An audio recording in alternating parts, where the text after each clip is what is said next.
Pray with me as we seek to preach on this subject, a difficult but necessary journey. A difficult but necessary journey. How many know that in this life you will have some difficult but necessary journeys? We really could stop right there, because that really is a sermon in a sentence. That in this life, not only as a Christian, but especially as a Christian, you will have some difficult but necessary journeys. In 1991, a host of actors and professional athletes, including Sinbad the comedian, and Evander Holyfield, and several others, were brought together as the cast of a ridiculously hilarious movie entitled Necessary Roughness. Anybody remember Sinbad? And it's all right if you watch something other than gospel music, and it's all right to admit that you watched a secular entertainment. It's all right.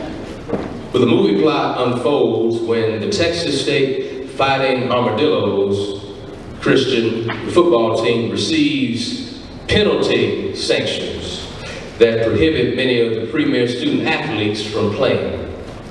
This sudden and severe setback puts the coaching staff in a terrible predicament, and as a result, the staff begins the difficult journey of finding replacement student athletes from the general population of the university. There are no scholarships to be offered, and no promises made with regard to the future welfare and well-being of the replacements. The team features a former star that is now in his mid-30s and all washed up.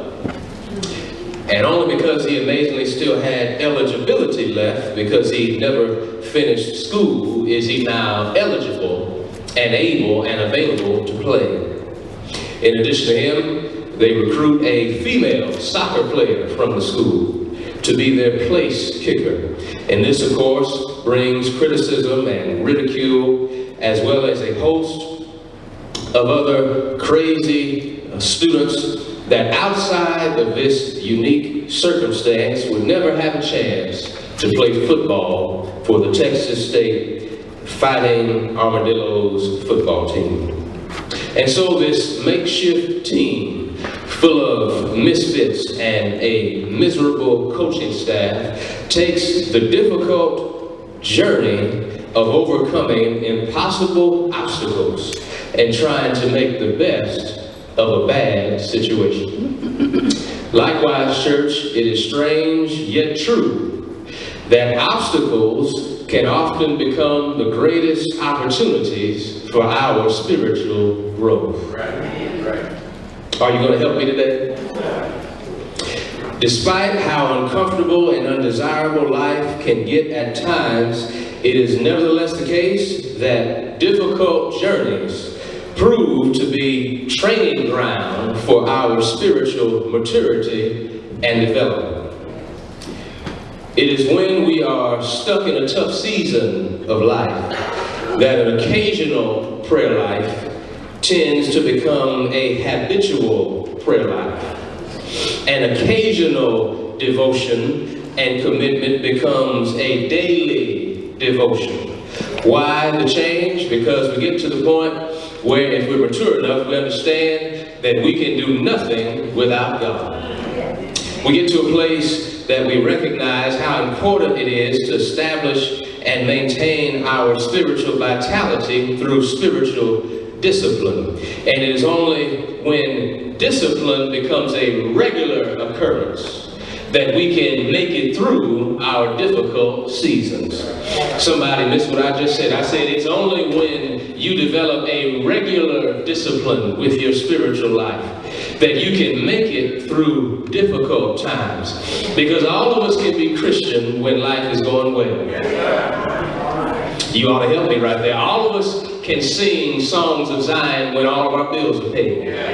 All of us can usher with a smile when our children are doing well in school. And all of us can preach and teach Bible study with joy in our heart when our marriages are intact and when our career is intact and when we have gas in our car and we have a pantry full of food and we have more than one suit to put on and we have more than one pair of shoes and more than one St. John to put on and more than one car garage, and when we have our picket fence and we have all of our children and we have a good time at our family reunion, there's no conflict in the family, no drama in the family, no heartache, no hardship, no challenge, no difficulties. All of us can be good Christians when when the sun is shining and when the sky is clear. But can you be a Christian when it starts storming? Can you be faithful when it starts raining? When the winds of life start blowing? That's when we find out how good of a Christian and how devoted of a Christian you really are. And do I have anybody here that's learned that when the winds of life start blowing, and that when the clouds replace the sunshine,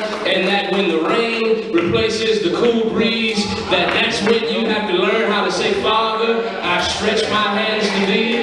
Why? Because even though I have a good education, and even though I have a good bank account, and even though I have good friends uptown and downtown and across town, you ought to help me right here, that I've learned that there's no other help that I know. And so, we can all be good and faithful when life is going well, but the question becomes, what happens when we find ourselves in a difficult place? What happens when we find ourselves on a difficult journey? You know what I found out about what makes journeys in life, especially as a believer, uniquely perplexing and difficult? Is that spiritual journeys, watch this, their difficulty is often rooted in the reality that they often occur at a standstill. Come with me for a minute. You remember when the Israelites were being emancipated out of bondage in Egypt? The Bible says that Pharaoh said, you all can go. You remember, thank you, Holy Ghost, there were 10 different chances that God gave Pharaoh. He kept hardening his heart. God sent frogs. He sent blood. He sent he gave Pharaoh all these different times where there were plagues, there were tests, so that Pharaoh had an opportunity each and every time. And every time he would renege on his commitment. He would go back and say, wait a minute, no, even though God did what he did, I'm still going to have an obstinate and recalcitrant and obstinate and no good attitude and heart and mind, just like some of the folk you know.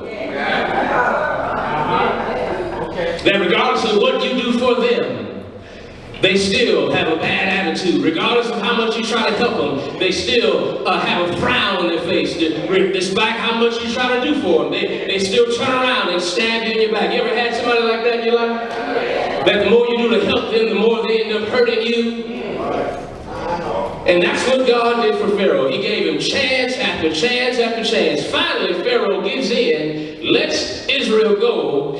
But Christian, as no sooner they leave, they're stuck at a standstill. Because the Bible says they were stuck, they were caught. They had the water in front of them, and they had the mountains and the landscape on the side of them, and they had Pharaoh and the Egyptian army, Elijah, coming behind them. And so they're at a standstill. And they're having to learn how to trust God when they can't go anywhere. I want somebody to catch what I just said. They had to learn how to trust God when they could not go anywhere. Because sometimes God will take you on a spiritual journey, but have you stuck at a standstill, not so you can trust Him to get you out, but so you can trust Him to stand right there and declare that my God is able, my God is powerful, my God is loving, and my God will keep me even though He won't allow me to leave. Well. And so Moses says, stand still and watch the salvation of the Lord. That's spiritual development, that you can learn to stand still. That's why the psalmist says, be still. You ought to help me and know that I'm God. See, at some point in your life, you're going to have to learn how to be still. Not run, but be still. Not change jobs, but be still. Not change wives, but be still. Not get a new husband, but be still. Not change schools for the 5th time, but be still. Not keep running out, but be still. Because some of us spend all our lives running and bouncing around and jumping, and we have yet to learn how to be still. But do I have anybody that can testify that you've learned how to stay put? You've learned how to stand firm? You've learned how to be still and know that God is able?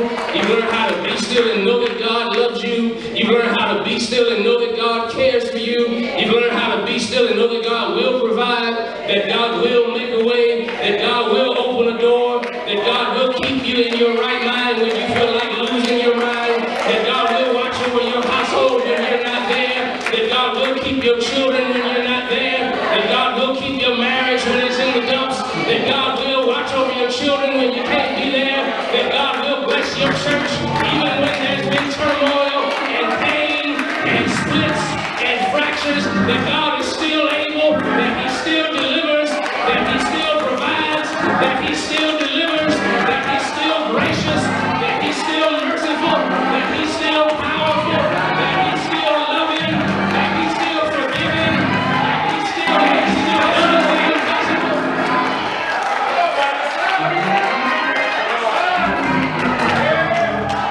But you can't learn that till you learn how to be still. Well. This is where Job is. He's, thank you, Holy Ghost, a righteous man. Bible says he was an upright man. Upright, yeah. Not a perfect man. And some young adult, some sister needs to hear this. Because you done passed up, you might have missed out on your Boaz because you're looking for a perfect brother. See how quiet we act right now? Some brother might have missed out on a good sister. Because you're looking for a perfect sister. You're looking for somebody with nothing in their past. See how quiet we act right now? As if you don't have one.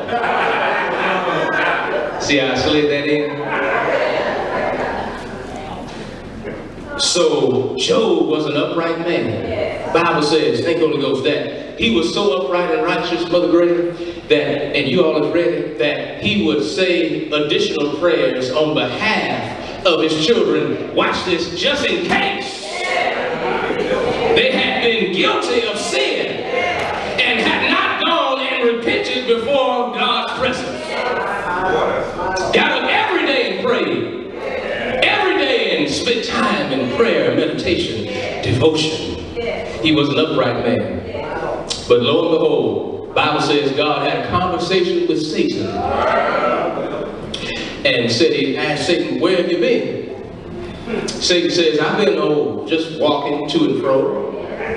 Just roaming, because thank Holy Ghost, he's the prince of the power of the air. That means when Lucifer was banished from heaven, he was sent down here.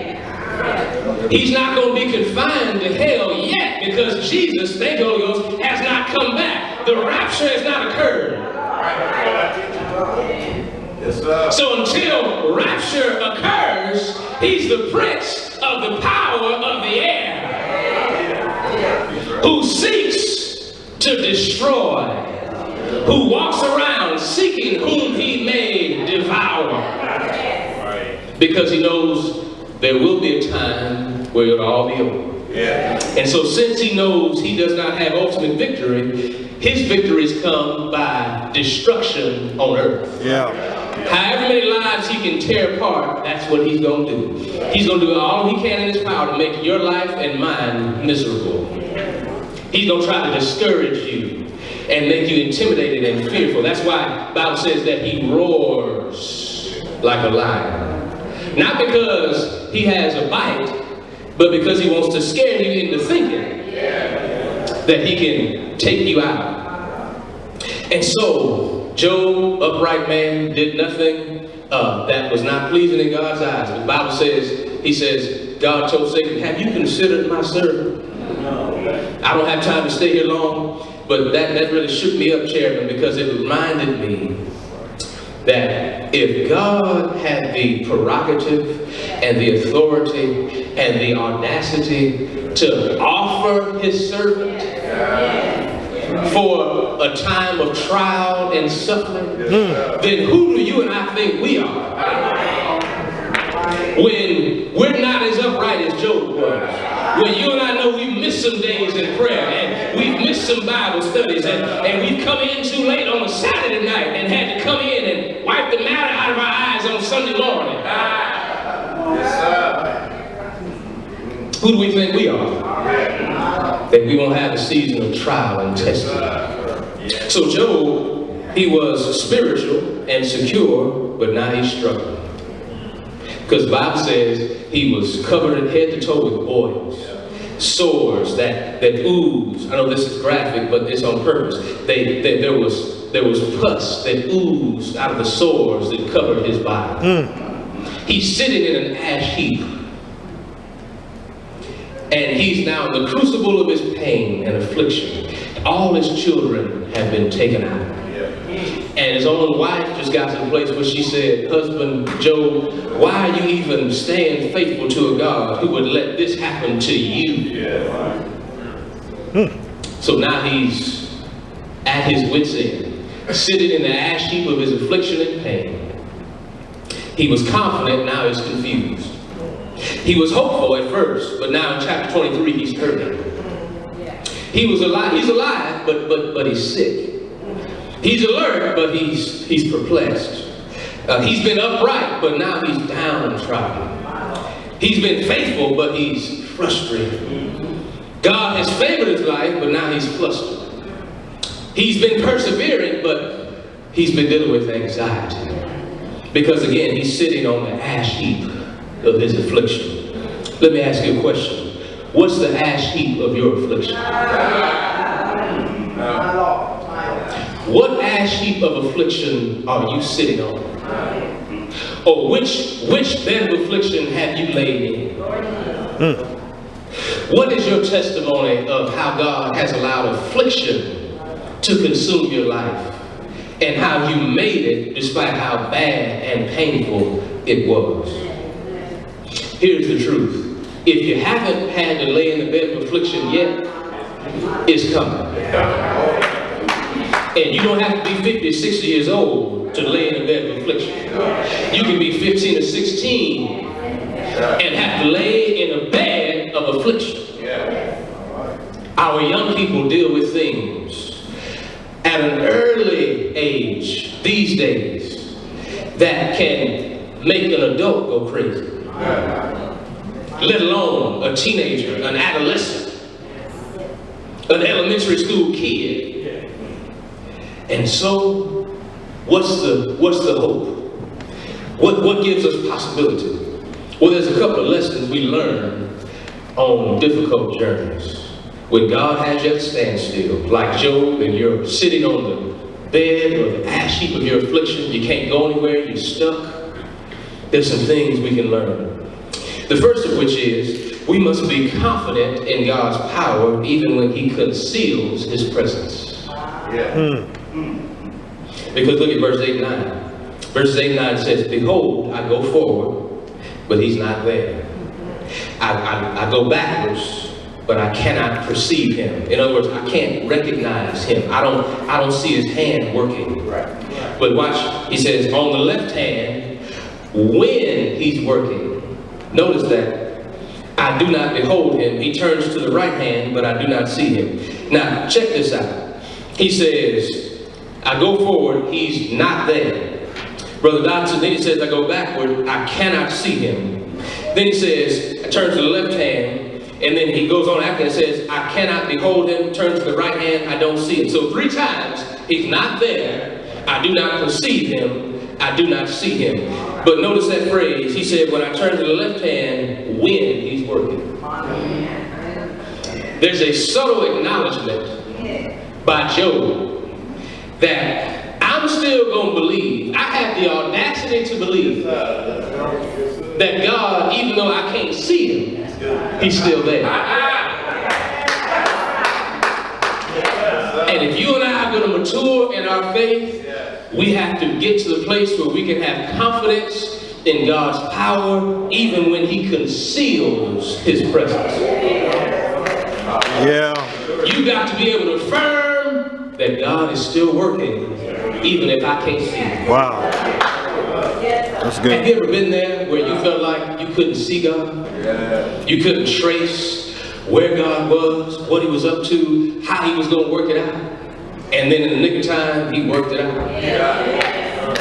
Okay, I thought I'd have maybe 5 or 6 people that could give God a better celebration and affirmation than that. So I'm going to ask you again, have you ever been in a situation in life where you were at your wit's end and you were at the edge of your emotional cliff, your circumstantial cliff, and right before you had to fall over the cliff, God came and grabbed you and pulled you right back? Anybody ever pulled your finances back intact?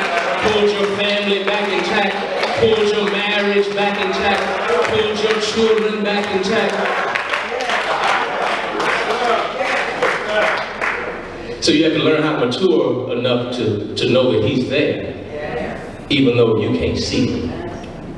So you got to be confident in his power, even when he conceals his presence. We must make the effort to seek God's presence in all things, even when he appears to be hidden. God is everywhere at all times, and yet his will for us might be that we be located in a certain place at a particular time so that he can work in a particular way. God sometimes will leave us where we don't want to be so that he can work in ways he could not otherwise work if he didn't keep us there. I wish somebody would help me. Sometimes God will keep us in a particular place that is undesirable and uncomfortable and unwanted and feels horrible, it feels terrible, but he's keeping you there because there are some things, there's some levels of faith you cannot go to if God does not keep you in that place for that time, for that test, for that trial. Amen. Because I won't praise him for making a way out of no way until I'm in a fix and I don't have a way out. I can't shout that he'll be a bridge over my troubled waters until I'm facing troubled waters with no bridge. I can't shout that he'll put food on my table until I look on my table and see no food. I can't shout that he'll open the door when all the doors have been closed until I have some doors that have been closed. So do I have anybody here that knows and you can testify it was when I was down and out that he lifted me up. It was when I was depressed that he lifted my head. It was when I almost gave up that he gave me new hope and new possibility. So you learn how to have confidence in his power even when he keeps his presence concealed. Yeah. Good work. That's good We're stuff. almost done. His hand is often invisible. And what God does, I've learned this, he'll give you and I not a panoramic view, but what he often does is just gives us a glimpse. You ever had God encourage you with a glimpse? He's just, you go 2 weeks and you don't see him moving at all, and then he gives you a glimpse one day. All I'm saying is he gives you reaffirmation. He gives you enough that you know he's there. But he won't give you too much because then you'll get beside yourself. And you might have the audacity to start clapping your hands in the mirror. Because you and I might think it's our education, it's our resume, it's our curriculum vitae, it's who we know and what we've done and what we drive can trade online. Ain't nothing wrong with being financially frugal, nothing wrong with being a good steward. We ought to be. But there's going to come a time where you're going to need God to step in, even when you've done it all right. Because even life has taught me this. Even when you do it all right, life can still put you in a particular situation that you're going to need God's divine intervention. Yeah, that's right. Look at it this way. When you're on the highway, you can be driving according to the speed limit and to the statutes of the law. But if somebody else veers into your lane, now their mistake becomes your problem. Because you cannot control what somebody else does. And that's how life is. When you're journeying down the highway of life, even when you're doing it all right, somebody else could make the wrong decision, and it could impact your life, your marriage, your situation, your children, your career. And it's at that moment that you're going to have confidence in a God that may not reveal his presence in full totality. So we got hurt. Job had to learn how to be confident in God's power even when God had concealed his presence. But this is it. We finish with this. Not only do we need confidence in his power when God conceals his presence, but we must be committed to God until he completes our process. Because 11, 12, 13, and 14, Job goes on to say, he says, my foot have held fast to his steps. I'm staying in step with him. In other words, I'm walking with God. And you do have to be able to get to a place where you can walk with God, where you can discern and sense what God's Spirit is telling you. Thank you, Holy Ghost, because a spiritual person is the only person, watch this, that can make spiritual judgments, proper and correct, accurate judgments. 1 Corinthians 2, you cannot discern or judge properly if you are an unspiritual person. Right, that's right. If I don't ever open my Bible and read it, if I don't ever say my prayers, and if I don't ever spend time in his word, time in prayer, time in meditation, time outside of Sunday morning, I won't be able to accurately make judgment calls in my life. And so he said, I've held fast. I've kept this way, haven't turned aside. Verse 12 says, I have not departed from the commandment of his lips. Here it is, I've treasured the words of his mouth more than my food. Necessary food. Job says, you got to get to the place where you want to chew on this even more than you want to chew on that catfish sandwich you want to eat today.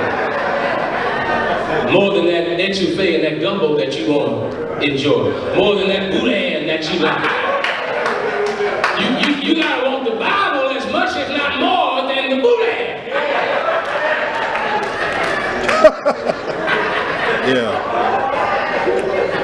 That's the text. That's the text. Job said, the words I treasure. Yep. Of his mouth. He says, but then he says, but here it is. He's unchangeable. Brother Edwards, Job is basically saying, even though I'm doing everything I'm supposed to do, I can't control what God does with me. He says, God is unchangeable. He says, who can turn him back?